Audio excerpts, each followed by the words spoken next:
In this lesson, I'm going to show you how to use the calculator to solve a simple interest problem. And there's one or two things that you need to take note of. First of all, we've got a principal amount of 15,000 rand. We've got an interest of 5.25% per annum, and we've got it for a period of 5 years. So we know that we first must make the I into a decimal form. So how do I do that on the calculator? I go to 5.25 divided by 100, and that is equal to 0.05. Now, that is 2 decimals. So I first need to make this to 4 decimals to have the whole number. So let's have a look. Shift, setup, 6, and I want 4 decimals. 4 decimals, and there I have my 0.525. Now, let's go to the formula. A equals P1 plus IN. I need to substitute. P is 15,000 rand. There's my 15,000 rand.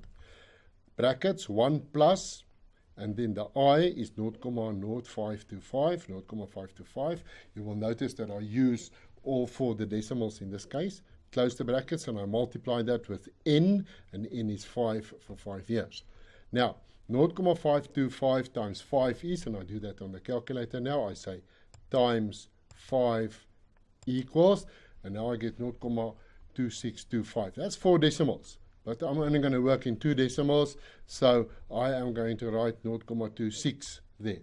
1 plus 0.26 is 1.26, and when I multiply 1.26 with 15,000, I'm going to get 18,900. So let's do that.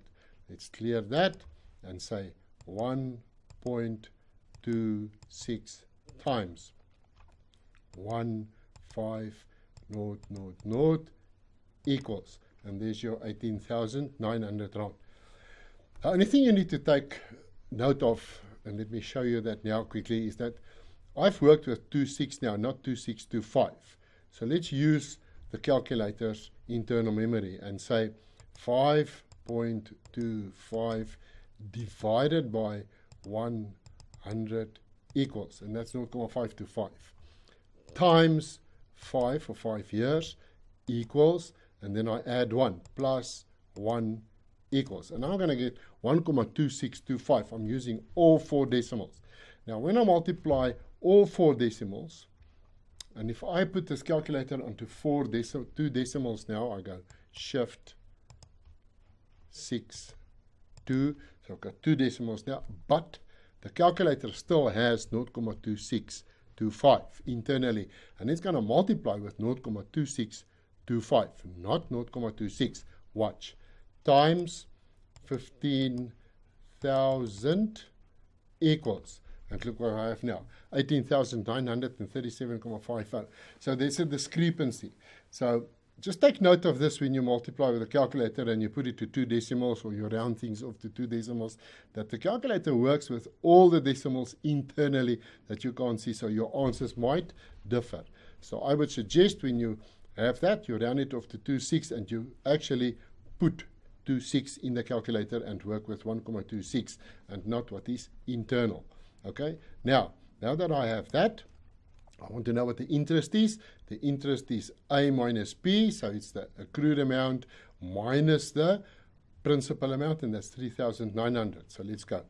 18,900 minus 15000 equals, and that is 3,900. And the total money that he has in the bank is 18,900. I suggest you go through this whole exercise again step by step and make sure you understand the internal places that the calculator uses for calculation and how to counter that to make sure you work only with 2 decimals. Otherwise, your answers are going to be different from what it should be. And then make sure you know how to change decimals to how many decimal places and how to work out the percentage and make it in the form of a decimal.